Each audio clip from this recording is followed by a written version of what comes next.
Hello everyone, I am Gaurav and you are watching my YouTube channel physics Pathshala. तो भाई जो आज का टॉपिक है is for class 11, the chapter name is work energy and power and the topic is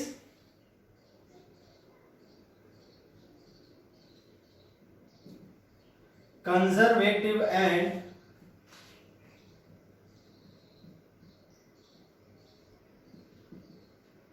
non conservative forces.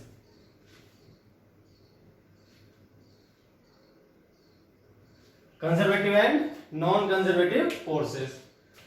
तो चलिए start करते हैं with conservative forces.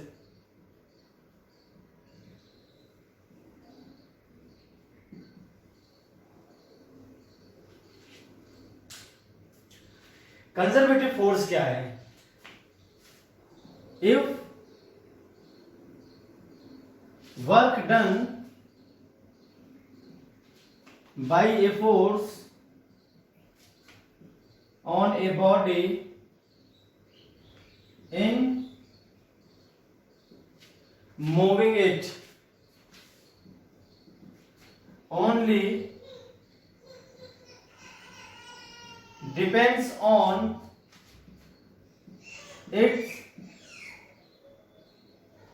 initial and final position and does not depend on the path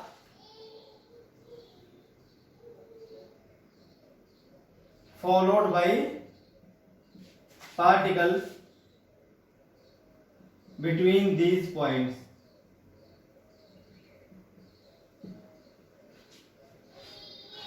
ठीक है, ये तो हो गई भाई डेफिनेशन जो मैंने आपको बता दी कि अगर किसी फोर्स से किया गया वर्क किसी बॉडी पर उसको चलाने में केवल और केवल उसकी इनिशियल और फाइनल पोजीशन पर डिपेंड करता हो, इनिशियल और फाइनल पोजीशन के बीच पाथ क्या है इस बात पे निर्भर ना करता हो, इस बात से वो इंडिपेंडेंट हो, तो इस तरह के फोर्स को हम बोलते हैं कंजर्वेटिव फोर्स। क्या बोलते हैं भाई?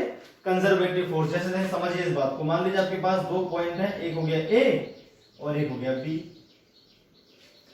अब ए से लेकर बी तक आप एक बॉडी को लेकर आए, एक तो आपने ये वाला पाथ फॉलो किया, एक आप सीधे पाथ पर ले आए, ठीक है, फिर आप इस तरह से आए थर्ड पाथ पर। मान लेते हैं तीन पाथ्स हैं अपने पास, ये first, this one is second and third one is this one is third. तो W A is equal to W first is equal to W second is equal to W three. A से B तक इस path के through लाए, ए से B तक इस path के थ्रू ले जाए, या ए से बी तक हम तीसरे वाले पाथ के थ्रू लेके आए, अगर तीनों में वर्क आपका सेम आता है तो इस तरह के फोर्स को हम बोलते हैं कंजर्वेटिव फोर्स। तो डब्ल्यू फर्स्ट डब्ल्यू सेकेंड बराबर डब्ल्यू थ्री, ये यहाँ पर जो वर्क है वो डब्ल्यू वन, यहाँ पर जो है डब्ल्यू टू, यहाँ पर जो है डब्ल्यू थ्री। अगर तीनों इक्वल आ गए इसका मतलब वो पाथ पर डिपेंड नहीं करता, क्योंकि ए और बी जो पोजीशंस है, ये इनिशियल और ये फाइनल, वो सेम है, तो आपका वर्क सेम आ रहा है। अब किसी भी पाथ को फॉलो करके अगर बी तक पहुंचते हो from A, work must be same if there is conservative force on body. इतनी बात क्लियर हो गई? ये था आपका कंजर्वेटिव फोर्स। जैसे मैं आपको एग्जांपल में देता हूं,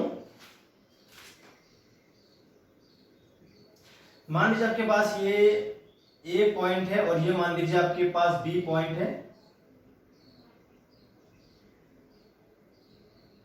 यहां पर जो एंगल है वो थीटा है। इस पाथ को मान लेते हैं 1 और इस पाथ को मान लेते हैं सेकेंड, यानी यहां से यहां जाइए फिर यहां तक आइए, ठीक है, इसको सी लिख लेते हैं पॉइंट को। तो ए टू सी और सी टू बी का नाम है सेकंड पाथ, मतलब एक रास्ता तो आपके पास ये ए से बी तक पहुंचने का, और एक रास्ता आपके पास ए से बी तक पहुंचने का है फर्स्ट डायरेक्ट। यानी ए सी बी है एक पाथ और सीधा एक पाथ है डायरेक्ट ए बी। ए से सी और सी से बी पहुंचेंगे तब भी हम ए टू बी पहुंच जाएंगे और डायरेक्ट भी ए से बी पहुंचा जा सकता है। अगर यहां से यहां तक आने का वर्क यहां से यहां तक और फिर यहां से यहां तक आने के वर्क के बराबर हो गया, मतलब ये फोर्स कैसा है, कंजर्वेटिव फोर्स है। तो मैं आपको कंजर्वेटिव फोर्स के एग्जांपल बताता हूं कौन कौन से हैं। आपका ग्रेविटेशनल फोर्स,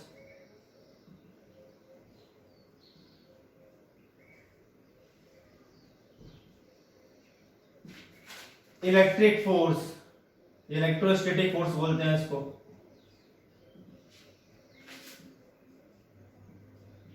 स्प्रिंग फोर्स,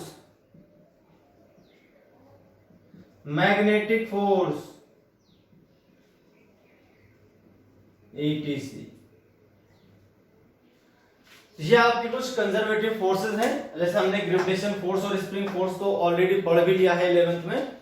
ये फोर्स जो है आपके यहाँ पर इस ग्रेविटेशन फोर्स और स्प्रिंग फोर्स तो इस चैप्टर में और आगे वाले चैप्टर्स में भी आपको मिलता रहेगा। तो ये कंजर्वेटिव फोर्स है, आपको याद रखना है। इलेक्ट्रोस्टैटिक और मैग्नेटिक आपको मिलेंगे 12th में आके, तो वहां हम इनको डिटेल में पढ़ लेंगे। तो अब देखते हैं ग्रेविटेशन फोर्स कंजर्वेटिव फोर्स कैसे है। तो इसका मतलब ये हुआ कि जो ग्रेविटेशन फोर्स है उससे किया गया वर्क पाथ पे डिपेंड नहीं करता, तभी तो हम ग्रेविटेशन फोर्स को कंजर्वेटिव फोर्स बोलेंगे। डेफिनेशन आप नोट कर ली, ये एग्जांपल्स हो गए, और भी इसके अलावा बहुत सारे एग्जांपल्स हैं। अब मैं आपको दिखाता हूं, देखिए mg जो है वो कंजर्वेटिव फोर्स है, क्योंकि उसका जो वर्क है वो पाथ पर डिपेंड नहीं करता। ऐसे ही स्प्रिंग भी आपका कंजर्वेटिव फोर्स है, उसका भी जो वर्क है वो पाथ पर डिपेंड नहीं करता, केवल और केवल इनिशियल और फाइनल पोजीशन पर ही डिपेंड करता है। ठीक है भाई, ये बात आपको सीखनी थी यहाँ। अब देखिए मैं इसको प्रूफ भी कर देता हूं आपके सामने, और आपको समझ में आ जाएगा, हाँ सही कह रहे थे सर।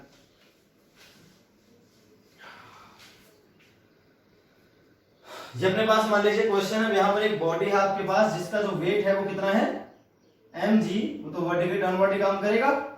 जो वेट है वो कितना है भाई उसका mg, ठीक है। ये जो लेंथ है वो मैंने मान ली l, कितनी मान ली l। तो देखते हैं work done,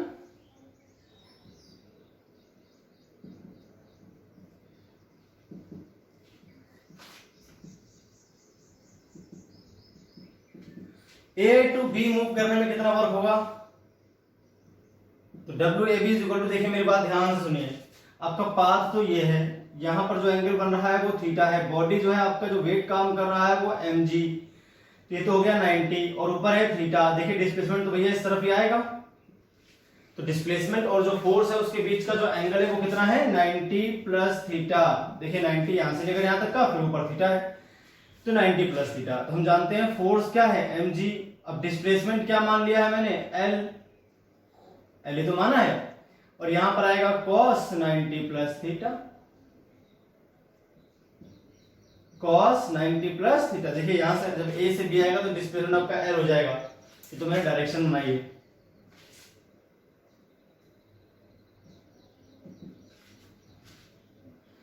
mg l cos 90 plus theta होता है माइनस साइन थीटा के इक्वल। तो यह आ गया आपका वर्क ए से बी तक आने में। अब देखते हैं दूसरे पाथ के थ्रू, है ना।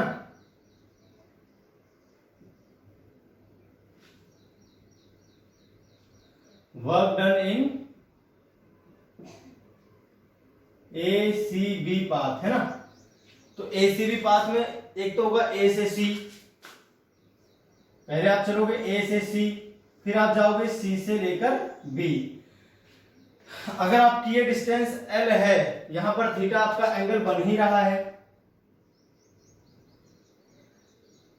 भाई, अगर ये एल है तो ये कितना हो जाएगा एल साइन थीटा हो जाएगी डिस्टेंस बीसी, क्योंकि अगर ए बी को मैंने क्या मान लिया है एल मान लिया है, तो बीसी अपॉन में एसी आएगा साइन थीटा के इक्वल, यहां से बीसी आपका आ जाएगा एल साइन थीटा के इक्वल, ठीक है। और एसी की हमें जरूरत नहीं पड़ेगी, कि यहाँ पर जो बॉडी है, मान लीजिए बॉडी आपके ऐसे मूव करती है पहले, तो देखिए फोर्स कैसा है इस पर, तो फोर्स तो डाउनवर्ड था mg, और आपका डिस्प्लेसमेंट इस तरफ है तो 90 का एंगल बनेगा, तो वर्क a टू c तो 0 हो जाएगा। अब बात कर लेते हैं b टू c, तो बॉडी जो है उसका वेट नीचे काम करेगा और चलेंगे आप ऊपर की तरफ, है ना। तो वर्क जो पूरा ACB पाथ का रहेगा वो हो जाएगा work A to C plus work C to B। A to C तो 0 हो गया, क्यों? आप चल रहे हो हॉरिजॉन्टल डायरेक्शन में, जबकि वेट आपका काम करता है वर्टिकली डाउनवर्ड। दोनों के बीच 90 एंगल बनेगा इसके लिए, AC के लिए। अब बात कर लेते हैं CB की। तो CB पे जो फोर्स काम कर रहा है वो तो mg है, जो डिस्टेंस कवर करनी है वो L sin थीटा है। अब दोनों अपोजिट डायरेक्शन में, इसलिए माइनस लग जाएगा, cos 180 बोलेंगे, ठीक है? तो cos 180 की वैल्यू माइनस हो जाती है। अगर फोर्स और डिस्प्लेसमेंट अपोजिट डायरेक्शन में होते तो माइनस आपका लग जाएगा। तो यहां से WACB किसके बराबर आया? Minus mg L sin theta. अब आप ध्यान से देखो, अगर हम A से B डायरेक्ट जाते हैं तब भी work minus mg L sin theta है, और घूम कर आते हैं A से C फिर C से B, तब भी तो हम A से B पहुंचेंगे। वही इनिशियल हो गई, फाइनल हो गई, तब भी आपका वर्क वही आ रहा है। किसी भी रास्ते से आप जाओगे आपका वर्क वही आता है, तो कंजर्वेटिव फोर्स है। अब देखिए mg क्या हो गया? कंजर्वेटिव फोर्स हो गया। क्यों? क्योंकि A से B तक पहुंचने के मेरे पास दो रास्ते थे और दोनों का वर्क क्या आ गया? सेम आ गया, इसलिए कौन सा फोर्स है? कंजर्वेटिव फोर्स है। ऐसे आप स्प्रिंग फोर्स के लिए भी देख सकते हो। तो जिन फोर्सेस को मैं कंजर्वेटिव फोर्सेस बोल रहा हूं, उन सभी के साथ ये प्रॉपर्टी फॉलो होगी कि जब हम दो पॉइंट्स के बीच कई रास्तों से चलेंगे तो सभी रास्तों का वर्क क्या आएगा? सेम आ जाएगा। इसे हम बोलेंगे कंजर्वेटिव फोर्स, ठीक है? अब एक और बात है कंजर्वेटिव फोर्स के लिए, वो भी आप समझ लो। कंजर्वेटिव फोर्स जो है उसके द्वारा किया गया जो वर्क है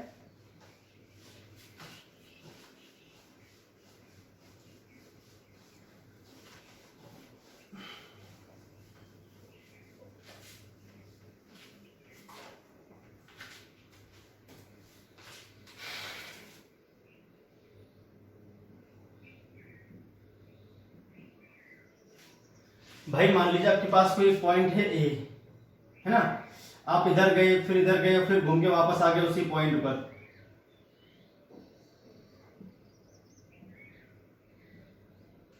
ए से बी, फिर बी से सी, और सी से वापस आप अगर ए पे ही आ गए तो इनिशियल पॉइंट भी यही रहेगा और फाइनल पॉइंट भी यही रहेगा। भाई आप इधर उधर घूमे और फिर वापस उसी पॉइंट पर आ गए, तो आपका जो इनिशियल पॉइंट है और फाइनल पॉइंट है वो सेम हो जाएगा। तो वर्क डन क्या आना चाहिए? 0 आना चाहिए। तो जब भी हम साइक्लिक प्रोसेस की बात करते हैं, क्लोज्ड पाथ की बात करते हैं, तो work done by conservative force must be equal to 0।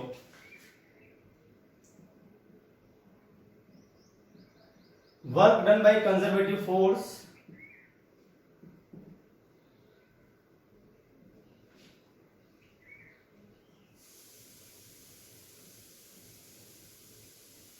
on a body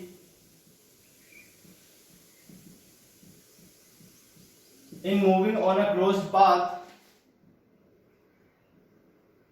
closed path का मतलब होता है उसी पॉइंट पर वापस आना।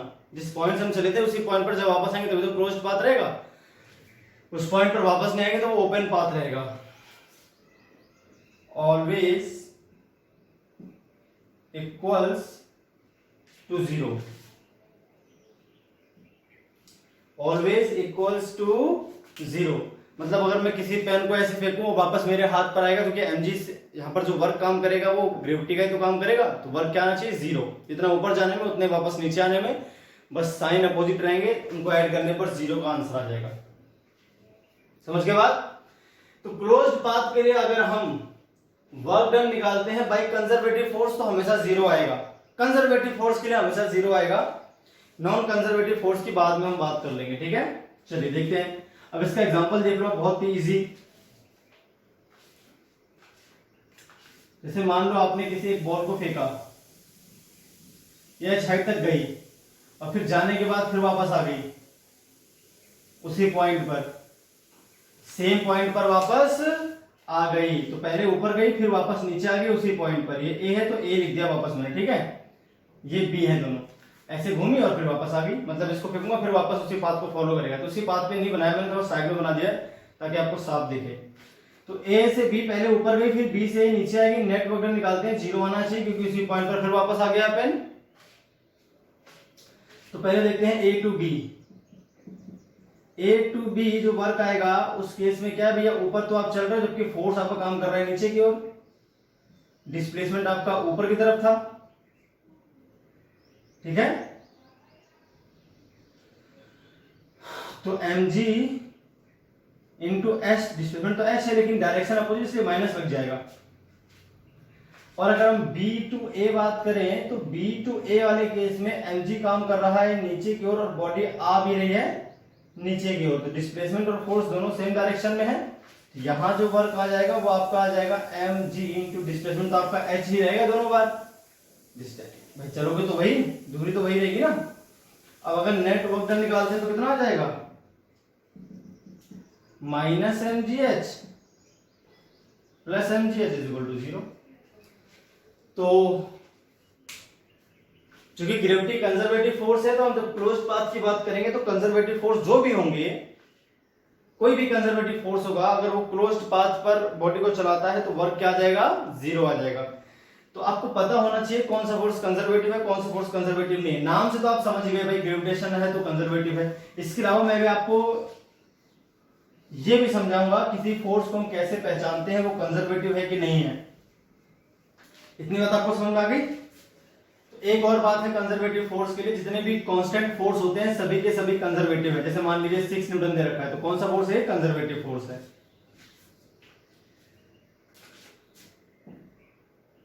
All constant forces are conservative in nature. जैसे मैं बोलता हूं F is equal to 3I cap newton, तो कैसा फोर्स है ये, कंजर्वेटिव फोर्स है। जिन भी फोर्सेस की वैल्यू फिक्स्ड होती है उन्हें हम कंजर्वेटिव फोर्स बोलते हैं। इसके अलावा वेरिएबल फोर्स भी कंजर्वेटिव फोर्स हो सकता है, उसके लिए पहचानने के लिए शर्त होती है, वो मैं आपको सिखा दूंगा लास्ट में मेथड कैसे पहचानते हैं। And variable force may or may not be conservative। Constant तो कंफर्म कंजर्वेटिव होते हैं, पर वेरिएबल हो भी सकते हैं और नहीं भी हो सकते हैं, उनको पहचानने का तरीका होता है। तो मैं आपको लास्ट में बताऊंगा वीडियो लेक्चर के कैसे पहचाना जाता है, वो नोट करवा दूंगा और कुछ क्वेश्चंस भी आपको करवा दूंगा ताकि आप पहचानना सीख लो। तो ये सारी बातें थी कंजर्वेटिव फोर्सेस के बारे में। अब हम बात करेंगे नॉन कंजर्वेटिव फोर्सेस के बारे में। कौन से फोर्स के बारे में भाई, नॉन कंजर्वेटिव फोर्स को आप किस तरह से पहचानोगे, तो वो भी एक बार आप सीख लो। क्लियर है। चलिए तो अब बात कर लेते हैं नॉन कंजर्वेटिव फोर्सेस की।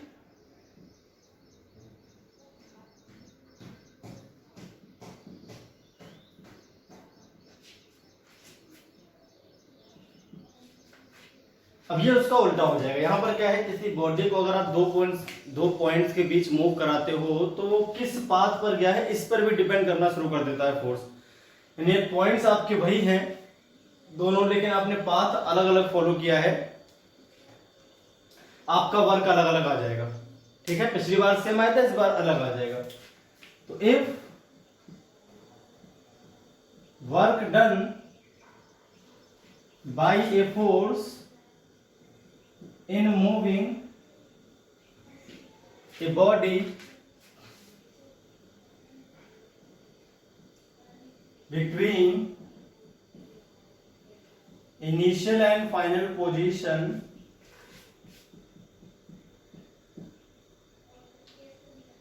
depends on path followed, then force is called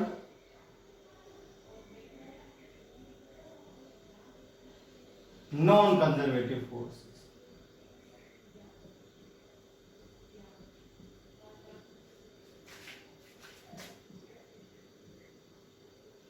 ठीक है, एग्जाम्पल है इनके फ्रिक्शन, एयर ड्रैग मतलब एयर का जो फ्रिक्शन है, और इस तरह के बहुत सारे, विस्कस फोर्स, विस्कोसिटी है ना, विस्कस फोर्स भी लिख सकते हो आप।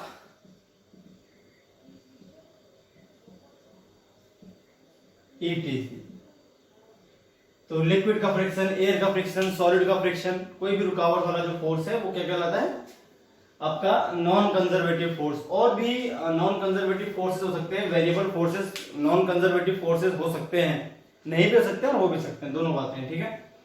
वो हम सीख रहे हैं अभी कैसे पहचानते हैं हम कंजर्वेटिव है नॉन कंजर्वेटिव है। ये तो हो गया आपकी एग्जांपल है। अब देखिए यहाँ पर क्या बात कहना चाह रहा है। मान लीजिए आपके पास ए और बी 2 पॉइंट्स हैं, है ना। एक पाथ आपने ये फॉलो किया, एक पाथ ये फॉलो किया और एक पाथ इस तरह से फॉलो कर लिया। तीनों अलग अलग पाथ हैं।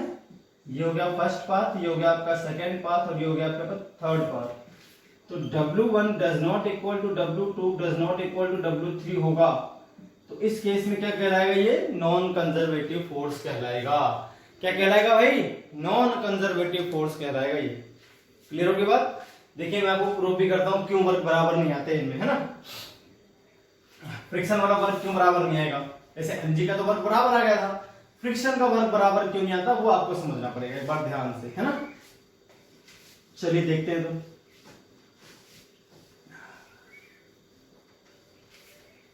अब मैं आपको एग्जांपल देता हूं फ्रिक्शन के बारे में, फिर आपको चल जाएगा पता कि फ्रिक्शन जो है 2 पॉइंट्स के बीच एक बॉडी को चलाता है और अलग अलग पाथ को फॉलो करता है, तो वर्क आपका सेम नहीं आता है। क्लियर हो गई बात। मान लीजिए आपके पास एक टेबल है, ठीक है। क्या है ये, टेबल है जो कि हॉरिजॉन्टल रखा हुआ है, जमीन के पैरेलल रख दिया हमने इसको, ठीक है। अब यहां पर आपने क्या किया, एक पॉइंट ले लिया ए और एक पॉइंट आपने ले लिया बी, और ए से बी तक आपने पहले सीधे सीधे इस पाथ पर फॉलो करवाया एक बॉडी को।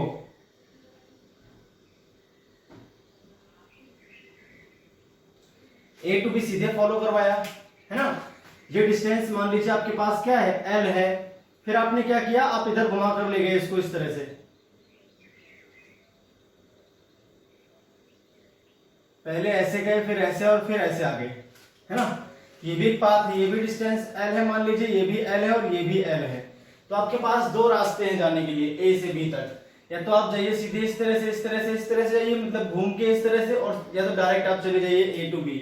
एल डिस्टेंस ही कवर करनी पड़ेगी। इस बार जो वर्क है वो सेम नहीं आएगा। पिछली बार सेम आया था ना, आपने कोई भी डिस्टेंस कवर करी सेम वर्क आया था, इस बार सेम नहीं आएगा। क्यों, मान लेते हैं यहाँ पर जो बॉडी है और जो टेबल है उसके बीच जो फ्रिक्शन है वो एफ है। एफ क्या है, friction between body and table, kinetic friction है एफ के, मान लिया हमने उसको।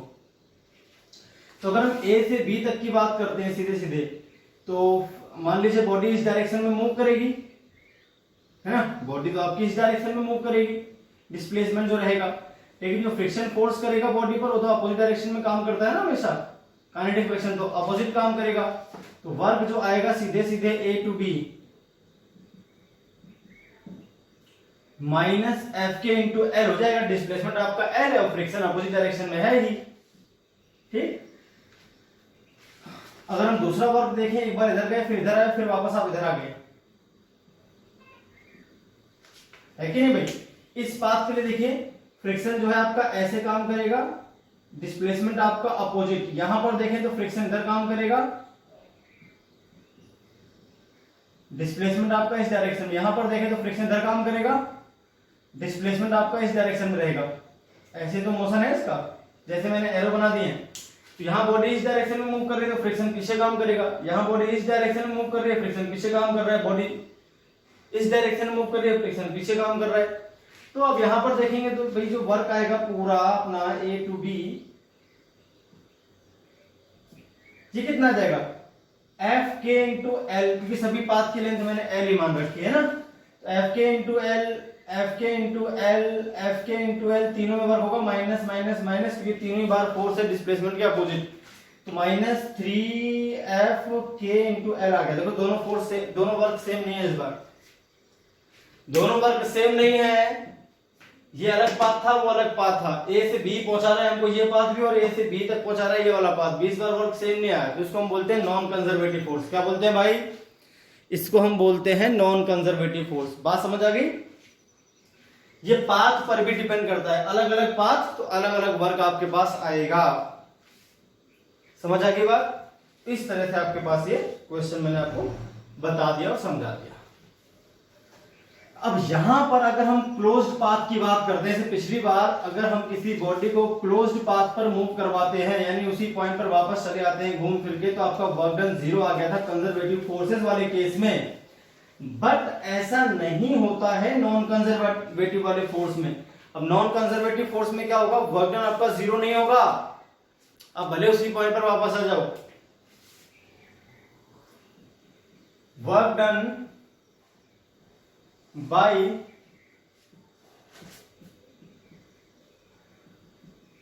Non conservative forces is not zero for moving a body on a closed path.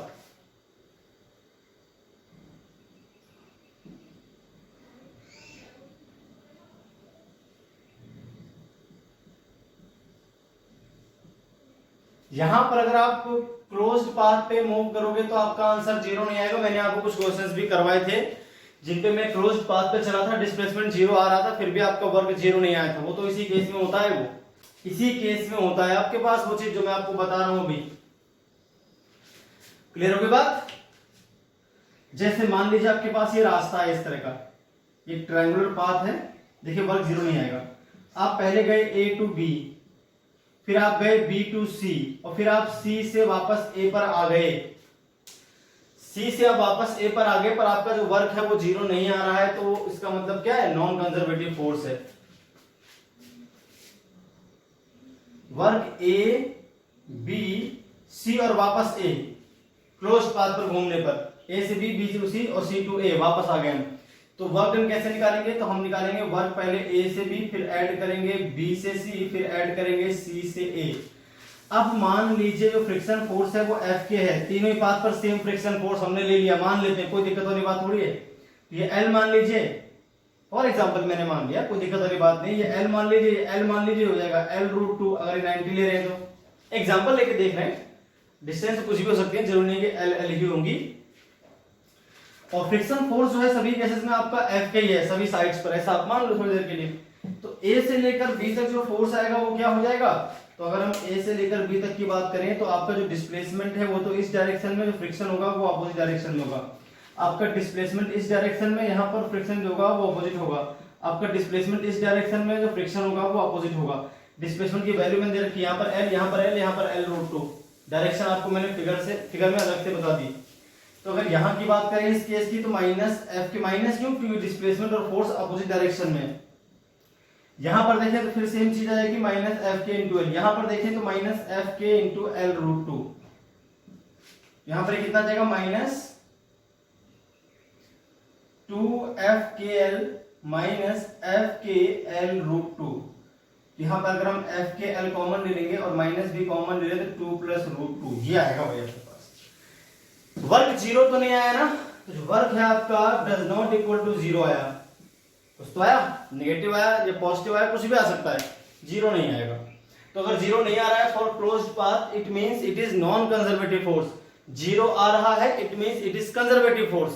तो आपको पहचानना सिखा रहा हूं, कंजर्वेटिव फोर्स पर वर्क जीरो आ गया, सॉरी क्लोज्ड पाथ पर अगर वर्क जीरो आ गया तो कंजर्वेटिव फोर्स है, क्लोज्ड पाथ पर अगर वर्क जीरो नहीं आया तो नॉन कंजर्वेटिव फोर्स है। तो कई बच्चे क्या करते हैं, जैसे ही क्लोज्ड पाथ देते हैं तो उसका आंसर तुरंत जीरो लिख देते हैं। ऐसा नहीं करना है आपको, पहले आपको चेक करना पड़ेगा आइदर फोर्स इज कंजर्वेटिव और नॉन कंजर्वेटिव, तभी आप उसका वर्क निकाल पाओगे, वो जीरो आएगा या नहीं आएगा। तो ये तो हो गई पूरी बात कंजर्वेटिव फोर्स और नॉन कंजर्वेटिव फोर्सेस के बारे में। मैंने आपको सारी बातें छोटी मोटी सिखा दी, समझा दी। तो अब हम बात करते हैं किसी फोर्स को हम कैसे पहचानेंगे कि वो कंजर्वेटिव है कि कंजर्वेटिव नहीं है। भाई आपको कोई फोर्स दे दिया 3i cap plus 4j cap, इस तरह से करके अब आपको पहचानना है, बताइए कंजर्वेटिव है या नॉन कंजर्वेटिव। नाम नहीं लिखेगा, फोर्स का नाम नहीं दिया जाएगा, ग्रेविटेशन है कि स्प्रिंग है क्या है, आपको सिर्फ वैल्यू दे दी जाएगी और बताना पड़ेगा आपको कि ये फोर्स कंजर्वेटिव है नॉन कंजर्वेटिव है। तो आप किस तरह से बताओगे, चलिए तो देखते हैं कैसे बताना होता है इसके लिए। ठीक है भाई,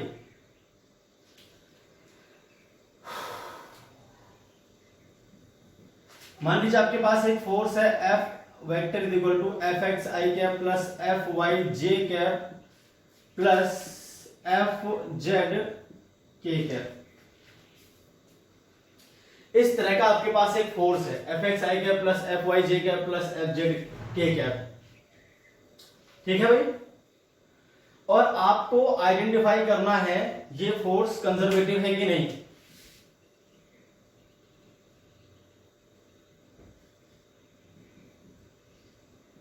how to check whether force is conservative और नॉट?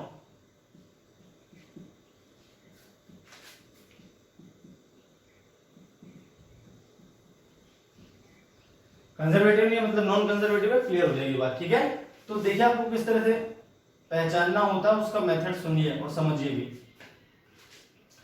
इस केस में आपको करना पड़ेगा डेल एफ एक्स अपॉन में डेल वाई बराबर डेल एफ वाई अपॉन में डेल एक्स आना चाहिए, एंड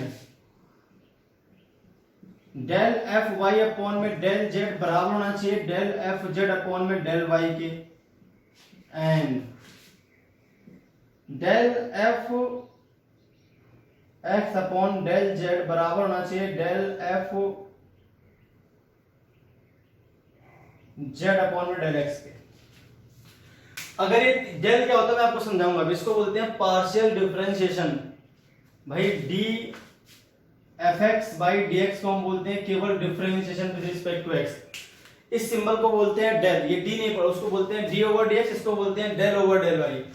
तो डेल क्या होता है, इसको बोलते हैं पार्शियल डिफरेंशिएशन। तो पहले आप ये समझो सर क्या है, इसको डिफरेंशिएट करना है y के रिस्पेक्ट में पार्शियली और इसको डिफरेंशिएट करना है x के रिस्पेक्ट में। ऐसे मैंने जो आगे शर्तें लिखी हैं, अगर ये तीनों ही चीज बराबर आएंगी,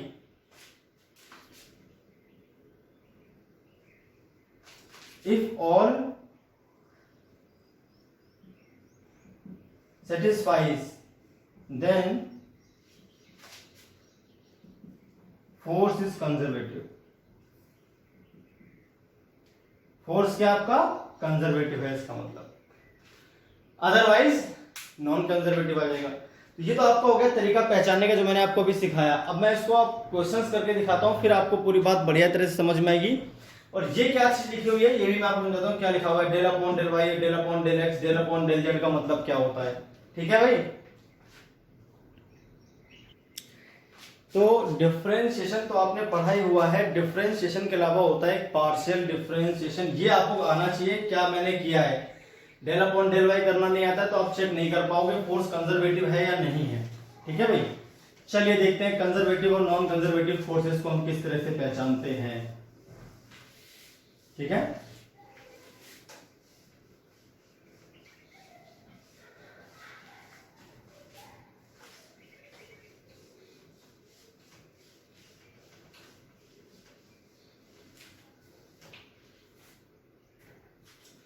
इसके लिए पहले आपको पार्शियल डिफरेंशिएशन आना चाहिए। कैसे करते हैं, तो पार्शियल डिफरेंशिएशन कैसे करते हैं पहले वो सीखो। Partial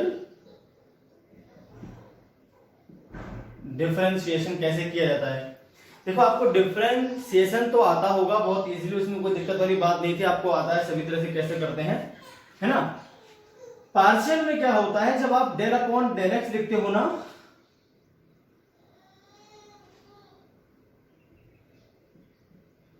in this case only x is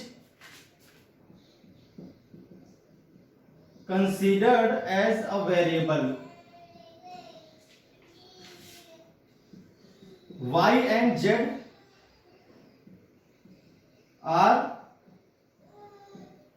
constants। y और z कांस्टेंट रहेंगे इसके। जैसे मान लीजिए मैंने किया डेल अपॉन डेल एक्स, ये आपका लिखा हुआ है X square Y into Z, ऐसे लिखा हुआ है ना,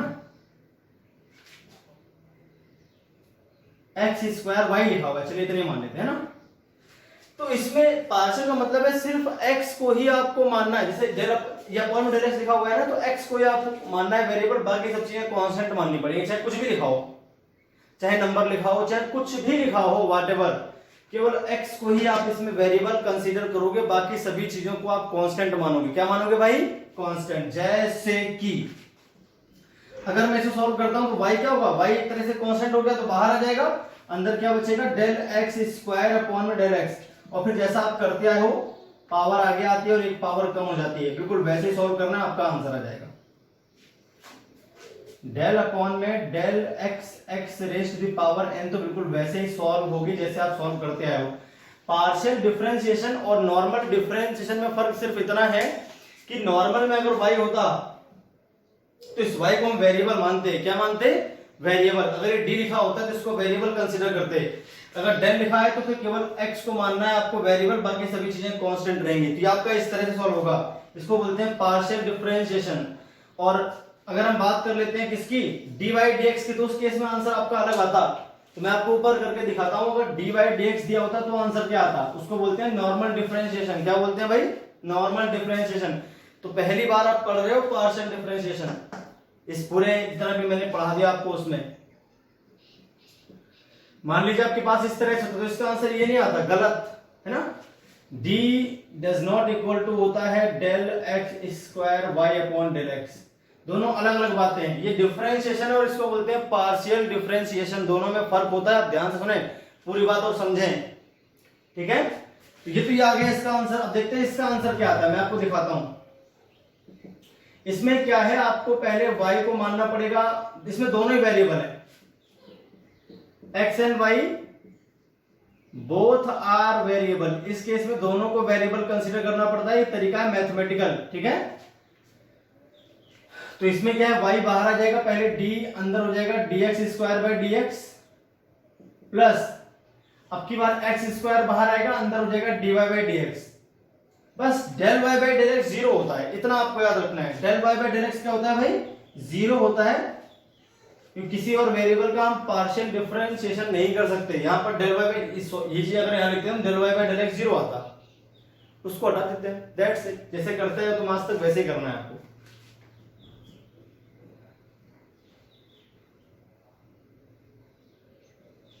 इसकी वैल्यू जीरो नहीं होती, जबकि यहां पर अगर del y over del x दिया होता तो वो जीरो आ जाता, लेकिन dy ओवर dx होता है वो does not equal to zero होता है। इन दोनों में बस यही फर्क है, ये पार्शियल डिफरेंशिएशन और ये आपका नॉर्मल डिफरेंशिएशन। तो इसका आंसर तो ये है जो लिखा हुआ है, और इसका आंसर देखिए आपके पास ये रहा। थोड़ा सा और सॉल्व करेंगे तो जाएगा आपके पास 2xy plus x square dy by dx। तो इसमें और इसमें फर्क है, आप ध्यान से देख रहे हो, इसका आंसर बस यही खत्म हो गया था, जबकि इसका आंसर ये पूरा आएगा। तो इसको बोलते हैं नॉर्मल डिफरेंशिएशन, इसको बोलते हैं पार्शियल डिफरेंशिएशन। क्या बोलते हैं भाई, पार्शियल डिफरेंशिएशन। कोई दिक्कत, चलिए तो फिर आगे देखते हैं। मतलब हम ऐसे बोल सकते हैं कि del y over del x is equal to होता है zero, del z upon del x is equal to होता है zero, del y over del z is equal to होता है जीरो। मतलब अगर दोनों सेम नहीं है तो जीरो आएगा, है ना। Del z upon del x हो जाएगा zero, del z upon del y हो जाएगा जीरो, इस तरह से del x upon del z भी जीरो हो जाएगा। अगर दोनों चीजें सेम नहीं, दोनों वेरिएबल सेम नहीं है जिसके रिस्पेक्ट में आप कर रहे हो, और ऊपर जो वेरिएबल लिखा है अगर वो सेम नहीं है तो it considered as a constant माना जाता है। यही बात मैंने आपको ऊपर लिख के दी थी। अरे समझ आ गई बात। अब देखिए एक और एग्जांपल मैं आपको देता हूं इसी तरह से। अगर आपको मान लीजिए इस तरह से दिया हो,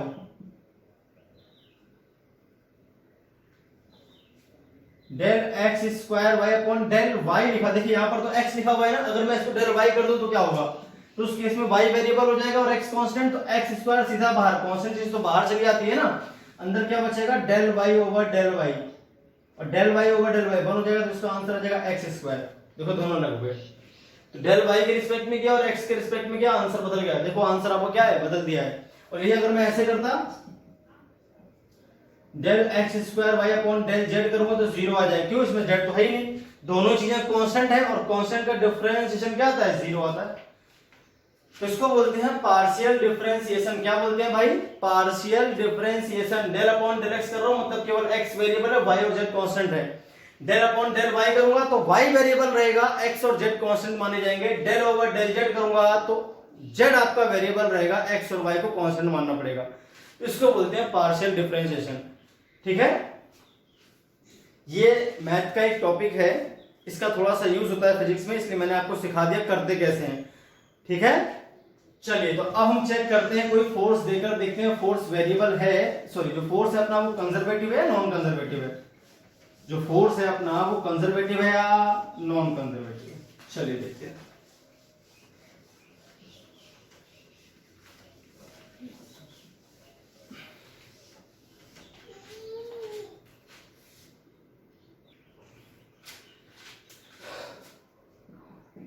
आपके पास एफ वेक्टर जो है वो दिया हुआ है कुछ इस तरह से 2xy आई कैप प्लस एक्स स्क्वायर जे कैप, ये दिया हुआ है 2xy आई कैप प्लस एक्स स्क्वायर जे कैप आपको दिया हुआ है क्वेश्चन में। अब ये आपसे पूछता है बताओ जो फोर्स है वो कंजर्वेटिव है कि नहीं है, ये आपको बताना है। जो फोर्स है वो कंजर्वेटिव है कि नहीं है, आपको ये चेक करके बताना है। चलिए चेक करते हैं।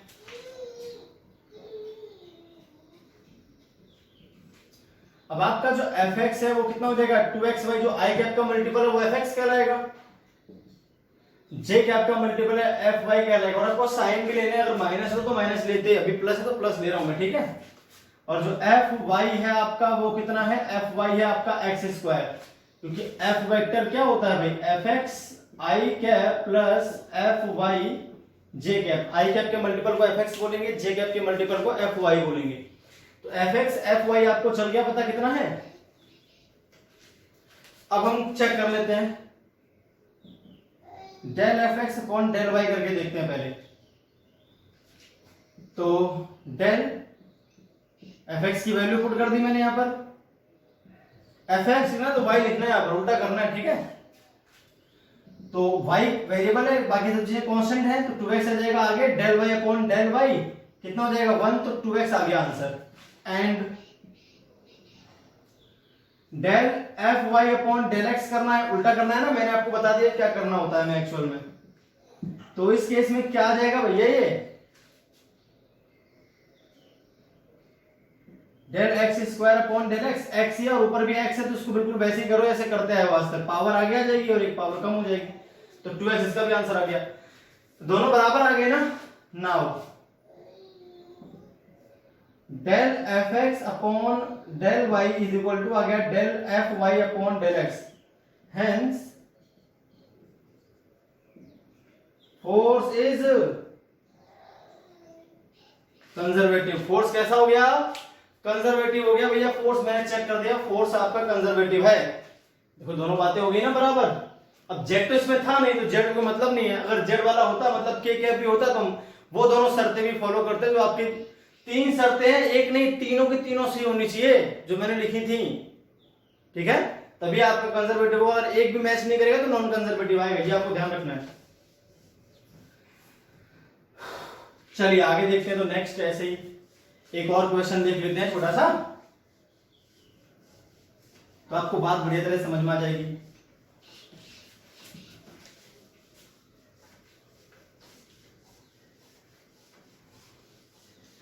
बराबर आ गया तो कंजर्वेटिव है, बराबर नहीं आया तो फिर क्या हो जाएगा, नॉन कंजर्वेटिव फोर्स आपका कहलाएगा।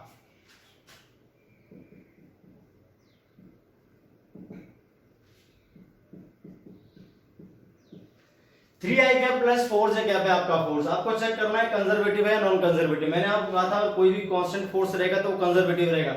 अब देखते ही पहचान सकते हो, इसमें x और y तो है नहीं, तो इसका मतलब कांस्टेंट है। इस फोर्स की वैल्यू आएगी सीधी 5 न्यूटन, रूट 3 का स्क्वायर प्लस 4 का स्क्वायर, तो 25 अपॉन रूट करूंगा तो 25 का रूट करूंगा तो 5 आ जाएगा। तो ये कांस्टेंट फोर्स है, इसकी डायरेक्शन भी फिक्स्ड है, ये कंजर्वेटिव है सीधा। आपको चेक करने से हम लोग चेक करेंगे। तो fx बराबर क्या है इसका, fx है आपके पास कितना 3 और fy कितना है आपके पास 4। तो अगर हम बात कर लेते हैं del fx upon del y की, तो 0 आएगा। क्यों, fx की वैल्यू 3 और कांस्टेंट का जो डिफरेंशिएशन होता है वो 0 आता है। और ऐसे ही अगर हम बात करें del fy upon del x की, तो वो भी कितना आ जाएगा 0 आ जाएगा। दोनों बराबर, इसमें फोर्स कैसा है,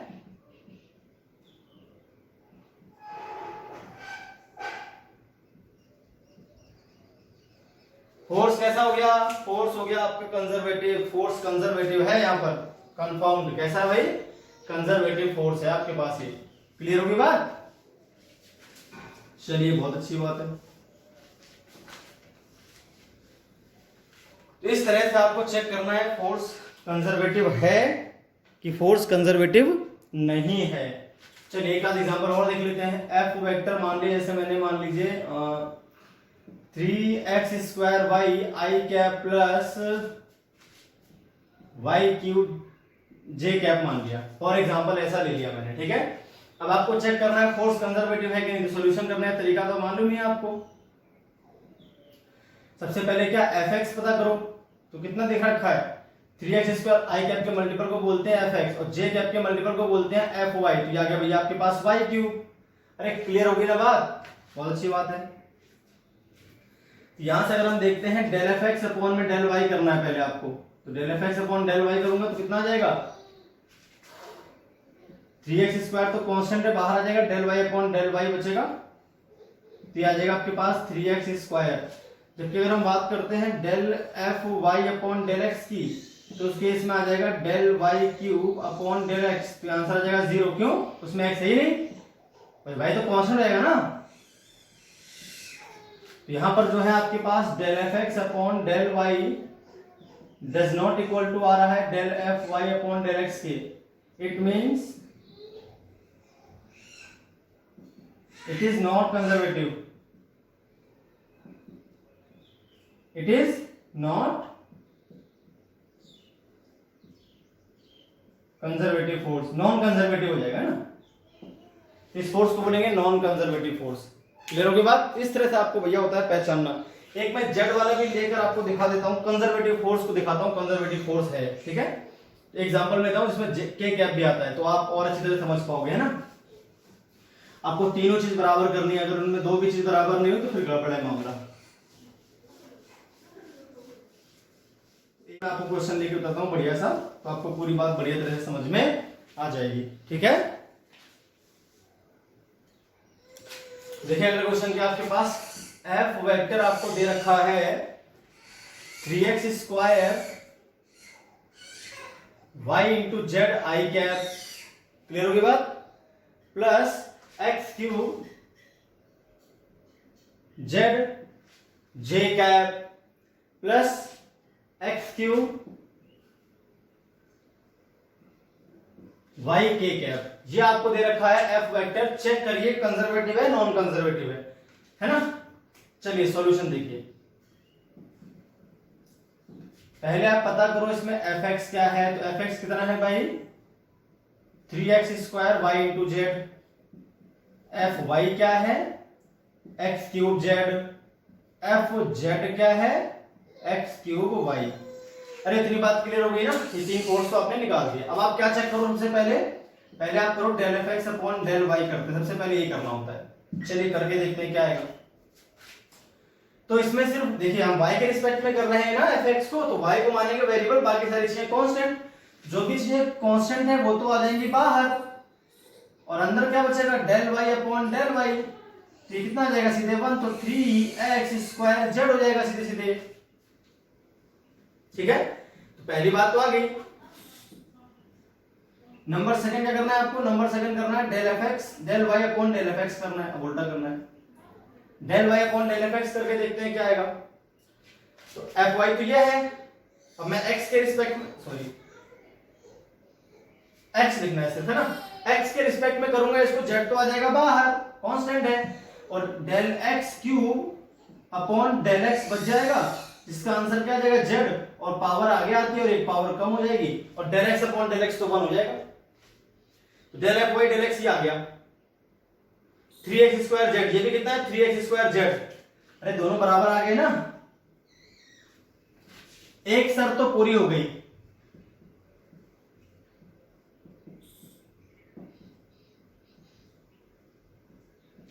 अब देखते हैं अगली बात क्या है। नंबर सेकंड, एक शर्त पूरी हो गई, अब दूसरी शर्त पर आते हैं, y और z करके देखते हैं। हम लिखेंगे अब del fy upon del z, del fy upon del z करोगे आप, ठीक है। पहले fy को z के रिस्पेक्ट में कर रहे हो, तो देखिए x z भी वेरिएबल हो जाएगा, x कांस्टेंट, तो x क्यूब आ जाएगा बाहर, del z upon del z करोगे सीधे आपका x क्यूब आ जाएगा, एंड डेल fz अपॉन में डेल y करना है, y का z में क्या है, z को y के रिस्पेक्ट में करना पड़ेगा। पहले x y y x कर लिए, अब y z z y करेंगे, फिर x z और z x करेंगे, ठीक है।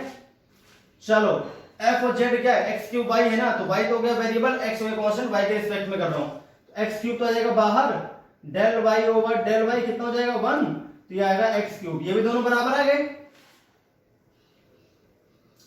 दो शर्तें हो गई पूरी।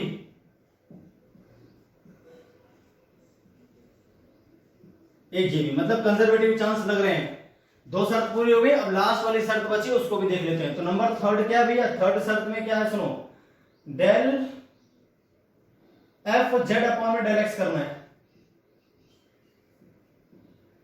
तो भैया देखो एफ जेड क्या है, एफ जेड है आपके पास X cube Y, F Z क्या है एक्स क्यूब वाई। तो इसमें x के रिस्पेक्ट में कर रहा हूं तो y तो हो जाएगा कांस्टेंट, अंदर बचेगा डेल एक्स क्यूब अपॉन में डेल x, तो हो जाएगा आपके पास y into 3x square. And अगर हम बात कर लेते हैं del F X upon del Z की, तो एफ एक्स में जेड मान लेंगे क्या हम वेरिएबल, बाकी सारी चीजें कांस्टेंट, तो हो जाएगा 3x स्क्वायर, y तो आ जाएगा आगे, और del Z upon del Z बच जाएगा, del Z upon del Z तो 1 हो जाएगा, 3x स्क्वायर y, ये भी 3x स्क्वायर y आ गया, ये भी 3x स्क्वायर y आ गया। इसका मतलब जो है del F X upon del Z बराबर है del F Z upon del X के। तीनों चीज बराबर आ गई तो कैसा फोर्स हो गया, कंजर्वेटिव फोर्स है ये।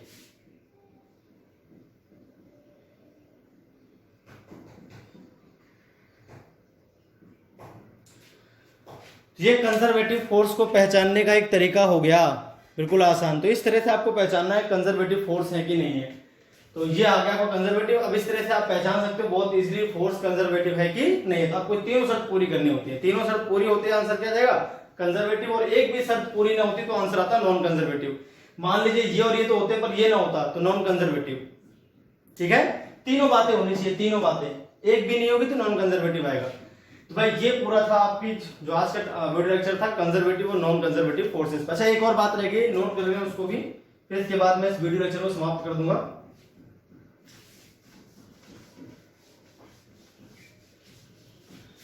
पोटेंशियल एनर्जी है ना, और कंजर्वेटिव फोर्स के बीच एक रिलेशन होता है।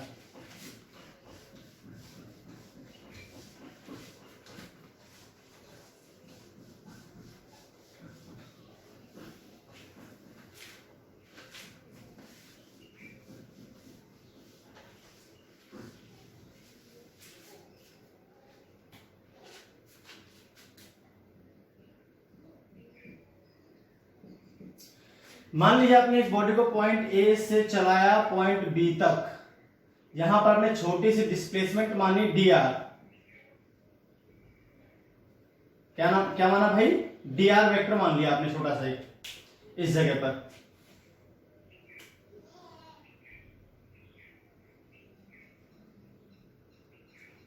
ठीक है, मान लीजिए आपका जो फोर्स है वो वेरिएबल है, पर for small distance it can assumed as a constant. छोटी सी डिस्टेंस में ज्यादा वेरिएशन तो आएगा नहीं उसमें, तो उसको एफ मान लीजिए। तो एफ आपका मान लीजिए यहां पर एफ वेक्टर है, यहां पर पोटेंशियल एनर्जी U1 है, यहां पर पोटेंशियल एनर्जी U2 है। तो उस केस में क्या आएगा आप ये समझ लो एक बार, F vector dot D R vector का इंटीग्रेशन हमेशा आता है माइनस, और लिखना है इसमें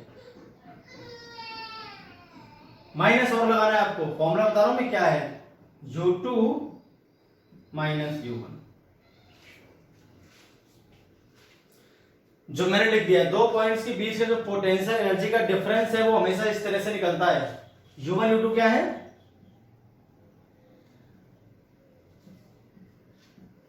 पोटेंशियल एनर्जीज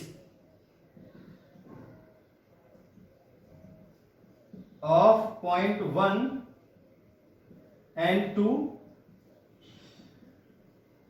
रिस्पेक्टिवली। इस पॉइंट को मान लीजिए 1 और इस पॉइंट को मान लीजिए 2, इनके बीच की जो दूरी है उसको डी आर वेक्टर बोलेंगे।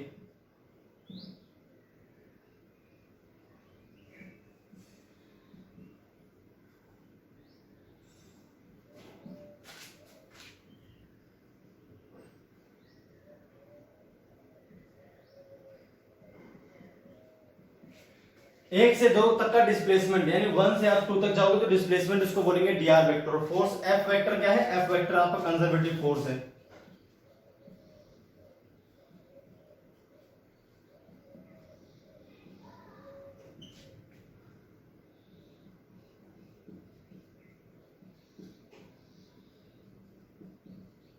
ओनली फॉर कंजर्वेटिव फोर्स ये बातें होती हैं जो मैंने आपको बताई अभी।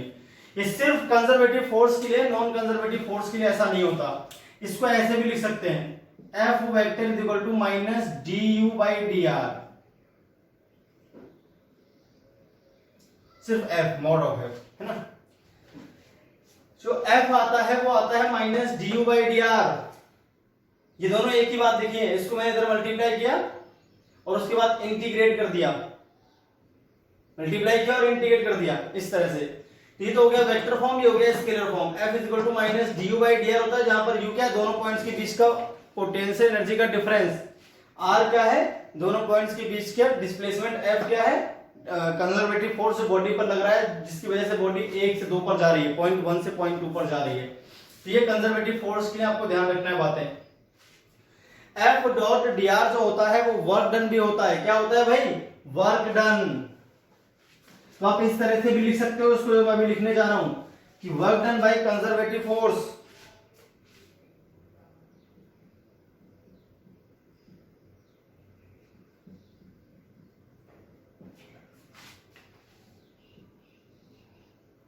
Work done by conservative force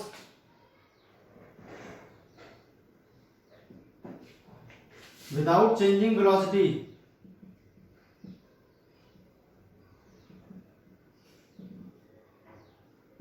वो होता है डेल्टा यू के बराबर।